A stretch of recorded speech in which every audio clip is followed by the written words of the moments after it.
Well, today is the feast day of the presentation. Mary and Joseph take the baby Jesus to the temple for a special blessing. And Simeon, who was promised that he would see the Messiah before he died, declares that this baby is a light for the revelation to the Gentiles, a light. Well, we have to put ourselves in the time of Jesus to really, really appreciate what he's talking about when it comes to light. Imagine the lights are off. We're trying to help you imagine that. So, you're in the time, and there's no electricity, no flashlights. It's either little oil lamps, torches, or candles. And that is what they all used. And the thing about a light like this, not to mention all the hot wax I'm now looking down at, but the fact that you walk very slowly, you can't walk quickly or the light will go out.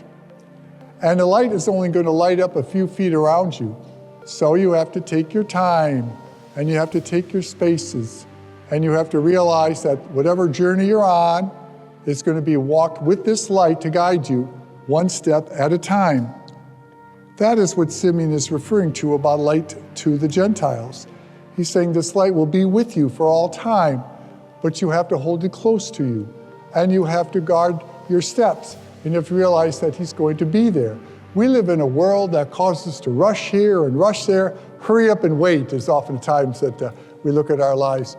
But spiritually, it's more like a long journey, step by step. Many times we don't think about the Lord in the journeys that we take in this life, but I challenge you to do so. Just like holding that candle close. You want to realize that the Lord is with you no matter what stage of life you're in or what's going on. And knowing that can give you great comfort and great courage, because the grace is the power that gives us the energy to perform God's will in those daily tasks. Now, another way to look at light is the blessing you're all going to get after communion today. It's the blessing of St. Blaise. We have a tradition here at St. Malachy of blessing throats on the closest day to the feast day of St. Blaise, and that's tomorrow. St. Blaise was a bishop in Armenia in the late 200s, a time when Christianity, was illegal. And he was celebrating Mass in a person's house, because back then they didn't have their own churches.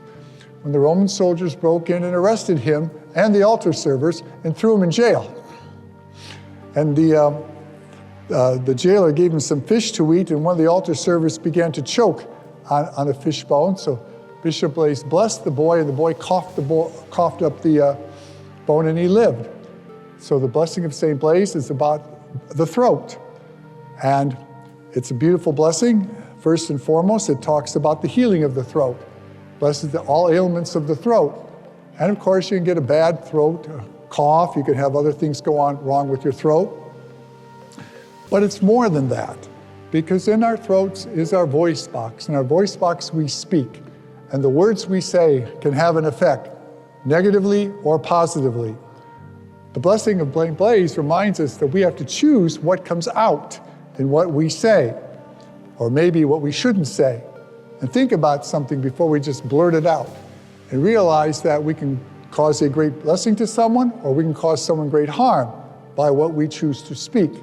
Words are important, and the blessing reminds us that just as Christ is walking with us, he listens to what we say. He pays attention to our words. So think of Christ present with you the next time you feel an urge to say something that you know later on you will regret. And then don't say it. Or if someone needs a kind word and needs some encouragement, then to say it.